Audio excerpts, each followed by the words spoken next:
Hi, everybody. Good morning, and welcome to Data is Love. This is one of our very last sessions for 2022, and I'm super excited to have my colleague Andre with me here to talk about all things DE&I executives. Andre, welcome. Thank you, Aparna. Great to be here. So, can we just start with where are you? And also, how did you come into this work? How did you get into diversity, equity, and inclusion work? Okay, so right now I'm living in Toronto, and Toronto, Canada, for those who are not familiar with the city. And so my career has been pretty much all over the place. Starting out 20 years ago, or I've had a career of 20 years, predominantly within urban planning. But I've always had a fascination, at least through my lived experiences, of understanding how communities are, how, how diverse they are, but how they're shut out from the process. And then also too, going through my career, I've always wanted to have an understanding of why organizations are the way they are and why are there inequities in our system, whether they're from within the leadership, where for myself I didn't have any people from the global majority, or as other people call BIPOC community, Mhm. in leadership positions.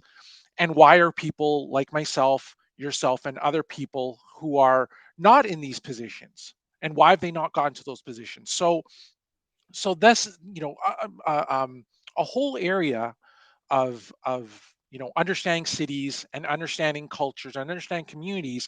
That's why I decided to get into this work, and now I've transitioned to the point where I want to study these organizations and I want to understand inclusive leadership, what makes a leader who they are, why they're doing the work and why they want to do the work, and how they become better executives. And I've never been a leader myself, but I would consider myself an inclusive leader because of the Mhm. characteristics that are involved, which we'll talk about later. So that's why I've moved my track towards getting into diversity, equity, inclusion, not just on the policy side, but as well as from a leadership perspective. And there's such incredible overlaps. I think you said it, right? Like how diverse communities are often shut out of the process in urban planning and development. There are a lot of parallels in diversity, equity, and inclusion, and how companies are often shutting out their employees, right? And in particular, Yeah. their employees that are people of color, that are people that are queer, identifying people that are immigrants, Mhm. from having a say in decisions that have a big impact on their lives. And I think oftentimes a DE&I leader inside of an organization um, plays the role of a liaison or a bridge of sorts between sort of other leaders and decision makers and employees. And I'm Mhm. curious to hear from you. Is it that DEI leaders are not effective, or is it that companies are not ready to do this work? Oh, geez, where do I begin with this one? DEI leaders have a vision for themselves. They're the ones who have had the lived experiences of their work, right? And they want to bring it to the forefront to make the organizations better. They have their own values, and when they're hired for the purpose of bringing their values that match the values of the organization. And most times we hear about companies that they're culture fit, right, instead of a Mhm. culture ad, right? And that's the thing. And these DEI executives should be culture adds to the organization because of their lived experiences, because of what they bring to the field. Because person like myself who comes from urban planning, other people like yourself come from education, other people come from the business sector, whatever it is. No one has a pure definition of what a DI leader comes to be. So companies are not ready to do this work at all, right? Most executives are, they have these performative statements coming out saying, "Oh, we want to be more socially active or socially um, progressive and whatnot," especially after George Floyd's murder. and all the murders that happened, including what just happened, unfortunately, over the weekend in Colorado Springs. Right? They want to come Yeah. out with statements about about the queer LGBTQ community, etc. But Mhm. yet, what we do not see here is how are they acting on it, and that becomes that becomes a little bit of a pressure to Yeah. those who are leading it. Not only that, a couple of things happen. Number one, and we've seen this, and there's been outcries by DI leaders in themselves, in Yeah. that DI, EDI, whatever you want to call it, they are housed in HR. And that Mm. has always been a problem because you're just pigeonholing them into that work when it's an organizational aspect. It comes from how do you make leaders more understanding of social justice issues. And it goes all the way down to the policies, the programs, the procedures, and how do you build that within the company in those in the lower levels of the organization. So it's a whole organizational aspect, and a lot of people just don't understand that. They figure from their consultants, they say, oh, it should always be in HR because it's a people function. No, it's not a people Yeah. function. It's a strategic function, it's a people function, it's a policy function, everything. So that's Yeah. one thing. And then secondly is the fact that because of that, and which is tied in, we start to see that these leaders are not given the tools and the resources to do this work. Right? Time and time again, we've always heard about the fact, and even actually I was talking to someone here in Canada maybe a couple weeks ago about the fact that she started her position as an executive, but has no support and has limited budget. So she's been stressed out. She's not at the point of burning out, but the factor is that we start to see these DEI leaders burning out, and Mhm. that becomes another issue. So we start to see them leaving. So there's a Yeah. lot, and I'm sure we're going to get to into more of that, but these are the things that we're seeing with among DL leaders. So they're not ineffective. It's the organizations who are the ones who need to step it up and fully understand the work that they need to be doing to improve their organizations, improve their cultures, and improve the well-being and have a belonging within their organizations. Yeah. Oof. Speaking of burnout, I think one of the the stats that we've been looking at, I think in the last couple of months, is the fact that the ever average tenure of a DEI executive is less than 2 years, right? Mhm. And Yep. that came out of Corn and Ferry, but I would even say that when we start to break it down, the tenures of executives of color, who are only 20% of all DE&I executives, is less than a year and a half. I think it, goes between 14 to 16 months, Hmm. which to me is absolutely wild. Yeah. Um, why do you think, I mean, if I'm a multinational and I have gone into the trouble of hiring this person, I've obviously publicized them joining my company. Um, yeah, what's the retention challenge? Well, let's put this into context here. So that statistic that you saw, that you've put up there, it's Yeah. 60%. That is great. That is more than half of DEI executives. And mind you, um, I'm not even sure if anyone has noticed this, but Nike was the last one, and it was reported 2 weeks ago that that their DI Yes. executive just left, and I just read the story last night over again. That's their third DEI or chief diversity officer in less than 2 years. So Mhm. who's the problem here? Is it the organization or is it the people? And guess what? It's the DI executives, the chief diversity officers, chief equity officers who are leading these or attempting to lead these organizations. It's not matching their values. right? And and we're talking about the burnout. We're talking about there's no psychological safety of these individuals. So what are we doing, right? What's going on here? And so, but what I And find Ni interesting, And Nike, by the way, yeah, arguably is seen as a really worker employee friendly company, right? yep, Nike is seen as one of the good guys, one of the good places to work.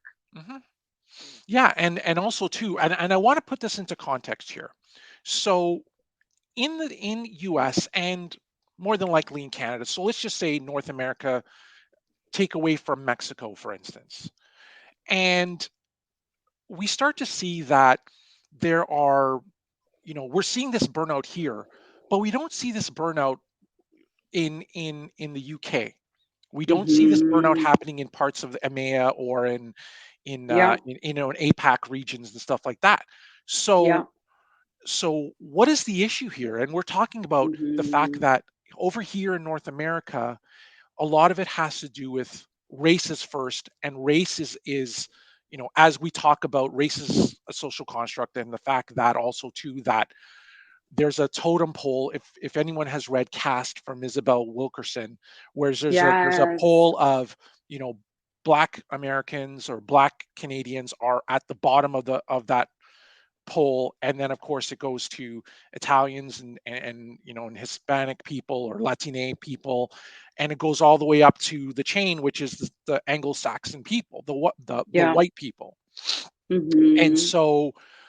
so a lot of those, and what you find is that over in Europe, uh their focus a lot of times, with except for England, is more about gender, right? And so that's a more of a safe conversation to a lot of people, as opposed to race, because of the fact of that whole caste system, if you will. And it's not just reserved for South Asian people. It's, this is the equivalent of what we see in the US, what we Mm. see in Canada.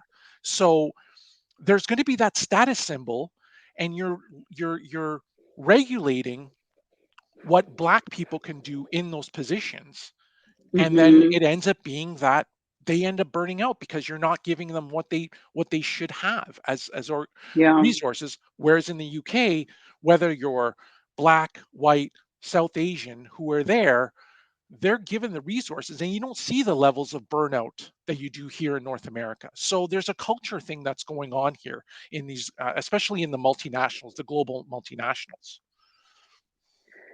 Yeah, and I think that in some of those countries, a lot of equity and inclusion is also legislated, right? So Hmm. paid family and medical leave, which Hmm. we know is so critical to closing the opportunity gap between men and women.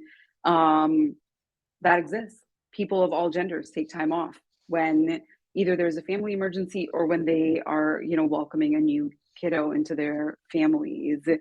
Healthcare, Hmm. we're not fighting about that. Our jobs are not tied to getting healthcare, which is also true in Canada. When I was a grad student, I think I paid like a whopping $50 a month to Hmm. have amazing healthcare, which the government would then give back to me at the end of the year, Yep.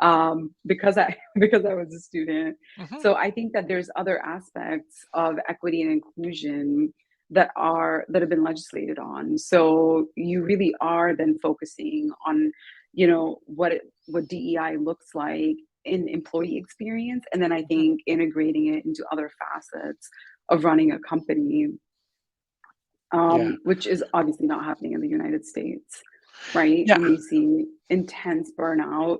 Um, and in conversations that we've had in the past, multiple times, right? You've also said the people that companies are hiring are the wrong people often to do the job. Hmm. And that can get a lot of DEI professionals really upset Hmm. when you say, "Hey, you're actually not the right person to be doing this job." What do you mean by that? Well, for me, it's like I said at the outset. The fact of the matter is nobody has that perfect DEI experience, right? Mhm. And because of the fact we come from different backgrounds, Yeah, that's the critical part. So, but for them, it's all about, like I say, it's a cultural fit. What does that cultural fit mean? Is it because of because of the color of your skin? Is it yeah, because you're not matching with the vision of the company?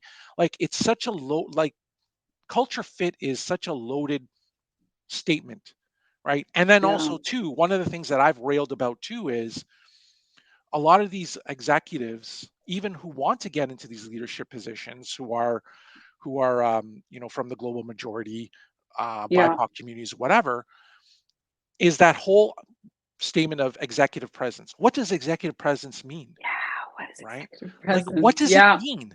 Right? And so and I never understood that. Right? What's this fascination with executive presence? Who determines what executive presence is? And that in and itself has a lot of coding behind that too, right? mhm. So those are things that executives just have to stop. They have to stop saying that. It's, if you're going to be an inclusive organization, you want to have a sense of belonging, let's get rid of this coded language of whiteness, and start looking at how do we make our organization truly inclusive, so that we have retention rates that are higher than what we've had over the years, especially with DEI executives and leaders. So so in reality, this is all about just getting rid of that language altogether, and being more inclusive. Yeah. You know, it's so funny that you talk about executive presence because I think this past week I've had no less than 5 conversations with clients in 5 very different industries talking about this idea of skills versus polish. There's a kind of person that has polish. They can speak in vague, flowery language, consultants speak or executives speak. And when you break it down, they don't all often have the skills. They often don't have sort of the critical thinking or evaluative thinking skills that are so necessary. But they have the polish, and they hide behind the polish. And I think that's also often true in companies with respect to the DEI work. Yeah, no, exactly. And to expand your point a little bit further, this is the whole code switching aspect, right? When Mhm. you're behind that veil of not being yourself, how can you be yourself in an organization? It doesn't matter if you're leading an organization, or if you're a mid-level manager, or you're just you're working on the front lines. You're Yeah, expected to have this certain image, or even as we've talked about for the policing of black women's hair, right? It's yeah, that's unprofessional, that doesn't have an executive presence, et cetera, et cetera. So these are things that are coded in, like I said, coded in that whiteness, because of the fact that people, they have this expectation of what classy means, what this this image of professionalism is all about, just because of the fact that this is what they do, and they're not used to that overtly um, overt characters, or even Latin people, how they have certain overt characters, et cetera, right? They expect yeah. them to be subdued, they expect them to follow Mhm. the line, et cetera. So you're starting to see this, and it's still continuing to this day. It's as much as we don't like to hear it, it's still happening, unfortunately. Yeah. Well, I live out in the Pacific Northwest, and I just think, so much about the fact that we really value politeness out here, and I don't think I've ever experienced that with the same intensity anywhere else in the world, Mhm. where if you invite people in to be even a little bit real, they just sort of like, it shocks them. It shocks them, and then all of a sudden, you're the bad guy Mhm. because you're not putting things in polite ways, Oh yeah, and let's not talk about Canada and they're sorry. Everyone has to be sorry about everything, right? So, and and it was funny because there was mhm, I believe it was a New Yorker magazine or in the New York Times, where a reporter had or a journalist had mentioned that, you know, people need to stop saying sorry. And Yeah. it wasn't, you know, it's an American publication, not a Canadian publication, right? So Yeah. I mean, I might be wrong on this, but I just remember the article, the headline saying basically we need to stop saying sorry Yeah. for everything, you know, because of the fact that you're showing um, you're showing that you're not confident when you're always saying sorry about things, right? So I mean, to that point, right, about this politeness and that we're expecting this, but you know, we live in a global society. We live, you know, in the US melting pot, Canadian and European and some European countries, it's a multiculturalism aspect. So there's going to be different cultural tones, cultural values, and stuff like that you need to Mhm. integrate into your organizations. So, Yeah. so these are things that people need to understand, that it's not just about who you are as a person. You need to accept that there are other values and cultures that you bring into the organization that could make your organization great. Yeah. Oh, yeah. I think the saying sorry thing, I notice it so much more with women than I do with men.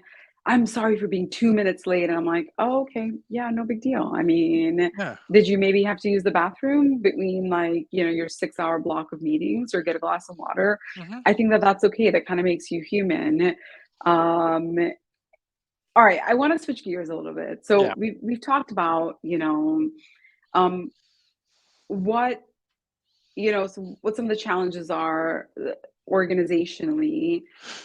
Can we talk about what you see as the skills? What are the skills that DEI executives need to be successful? Hmm. What So, should they be really good at? Because I think that lived experience is not going to cut it, no. right? In and of itself, that's not enough. Hmm. Um, so what else? What else do they need? Well, look, one of the things I like to talk about as a true leader, you know, they talk about collaboration, they talk about professional development and all that. Yeah. But in this global society, no matter if you work for a global multinational or you work for a localized organization, Mhm. you should be, as a DI executive, you should be an inclusive leader. An inclusive Mhm. leader means you should be humble. You should be willing to, you should have, you know, I'm a student of cultural intelligence, right? And cultural humility, as our friend Dia Kana talks about, right? Yeah. You know, she talks about cultural humility. And that's probably one of the most important factors of being an inclusive leader is Mhm. having that understanding of different cultures and having the humility to say, you know, as a leader is, I don't know, but you're willing to learn, right? Because Mhm. you know, if you come off as an expert, you won't succeed in an organization as a leader. That's a given, right? So Mm. having that humility, that culture of humility, and being humble, you know, right now I believe I can't remember which organization it is, or there's so many organizations that mention that soft skills as a leader over supersede the hard skills, and that's what it is Mhm. to be a leader. Is the fact that you should have more of those soft skills in order to understand your clients, understand your customers, understand Mhm. you know, the people that the people that are working within your organization. So, you Mhm. know, let's just forget, like I said in the beginning, let's just forget about what professions people come into the organization, but let's look at what they bring to the table, not just the lived experiences, as you mentioned, because that's only one aspect, as we just talked about. You need to have that. You need to have those areas so that you just become more personable, right? But yet you have that, you understand that you're an inclusive leader, right? And I think Yeah. and I believe that's the most important thing that you should have, to understand, you know, understand an organization, and and like I said, have the willingness to learn not only about what your organization does, learn from the people that you're part of, and also immerse yourself in the culture, Yeah. because that is what makes an organization have a sense of belonging, because that's the most important part too, is making sure that your your your retention rates are higher than what they've been, because people aren't burnt out or don't feel valued within the organization, but have that sense of inclusion, have that sense of belonging.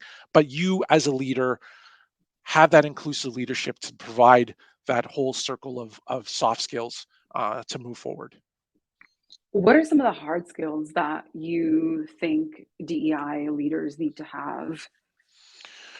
Um, like I said, it just depends on the industry, right? Those hard skills, those technical skills. Yeah. Sometimes whether if you're a manager, it's more of having project management skills, having, because the fact that brings over to going back to the soft skills of collaboration, right? Mhm. um and like I said, in some industries, have the policy experience, because you're going to Yeah. have to be part of that process to understand that Mhm.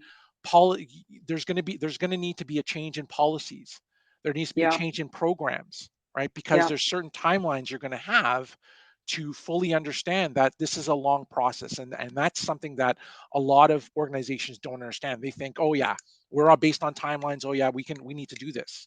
But no, you need to assure the executives that Mhm. getting to equity and getting to a company culture of inclusion and belonging takes a long time. So that project management is critical as well to becoming that executive leader, but also having those policy programs and understanding of how do you evaluate, how do you implement, how do you develop all of that stuff, right? Mhm. Those are the hard skills that I find that are most relevant to becoming a DI leader, a DI executive. Yeah. Okay, I have one last question for you. Sure. And maybe it's a little bit of a leading question. If if a company, if any organization, it doesn't matter whether they're in the private sector or philanthropy or nonprofits, right? If they have not invested in DEI at the end of 2022, right? And we know that there are many that have not done anything at all. Should they? Why not? Like, they should be doing it, right? Everyone, it's not just a fact that everyone's doing it, you know, Mhm. as I mentioned before, if you want to retain your clients, if you want to retain who you work for, you need Mhm. to get on that train and need to get on it Yeah. right away, because, you know, whether you're in philanthropy, whether you're in the government, whether you're or public sector, or no matter what sector you're in, you need to get on that train, because that's the direction that most organizations are going, and you're not going to be successful. And all this talk about ESG and investors wanting to see what your how you relate ESG to the bottom line, especially for private sector organizations.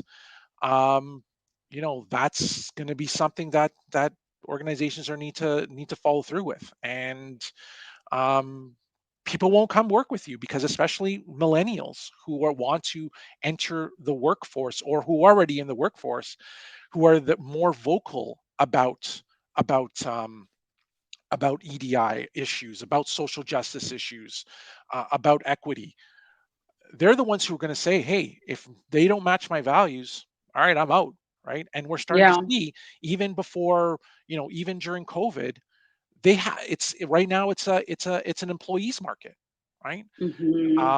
If you're not creating a sense of belonging within your organization, all right, we're not going to come work with you. And look at perfect example, Twitter. Elon Musk. Exactly, right? Elon Musk, oh, you better be ready to work your asses off to make this company successful. Oh yeah, bye, I'm gone. Right? Like, Yeah. so if your values and what you say do not match with what your employees are, especially there are a lot of Gen Y, Gen Z employees in Twitter, right? In the tech company, that tech bro attitude doesn't work anymore, right? so Mhm.